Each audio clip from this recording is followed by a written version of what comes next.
درد دلی کڑی دلی زرحال چاہتا ہوا خفا خفا پویر یو زوی مې دی لیونی دی او زه دغسې بوډا یم په دې یوه سترګه م ړوند یم څه نه وینم دا سترګه مې چورله ټړانده شوله او دغسې د بېوسۍ او د دغه په دغه باندې یوه او بل ته سوال او زاري کومه زه وایم ما له شی راکړه چې زه پرې دا وخت واړم ستاسې د الله خیرات قبول کړي الله په جنتونو کې نصیب وکړه چې تاسې زموږ سره دا مرسته او کومک وکړه خلکو څه مال یا مال خرج کړي یا بل څه وکړي زه نه د مزدورۍ ما نه راسه مال شته نه د الله مې شته دی او د الله نه همدغسې یو څوک را باندې الله مهربانه کړي چېرته شی راکړي او نور همدغسې وچ کلک ناست دغسې حاجي صاحب دغسې د بېوسۍ را باندې ګډه وډه ده او الله ستاسې ډېر ښه وکړي الله هم په جنتونو کې نصیب وکړه الله هم دنیا و آخرت ښایسته کړه.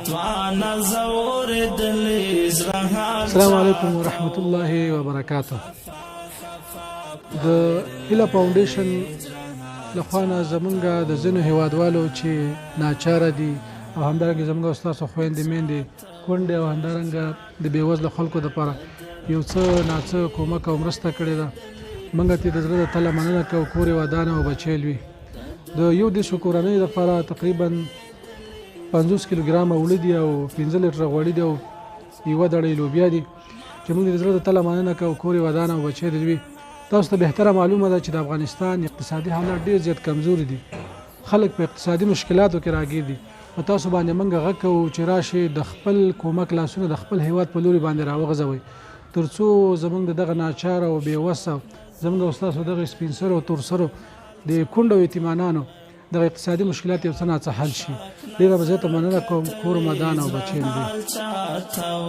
خفا خفا پویر لړلې زړه حال چاته ووایم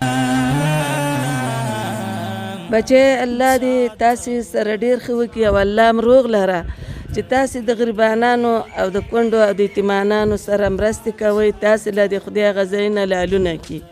وټې څوک هم نشته بچې الله هم شته دی. نو ته څه رقم د خپل ژوند مخې ته وړې؟ نو دغه یو او بل موږ سره همدغسې کومک کوي لکه دا کېږي چې الله دې له یو په دوه ورکوي او الله دې هلته روغ لري. دا کومک چې هر سړی کوي الله دې له هغه ځایونه لالونه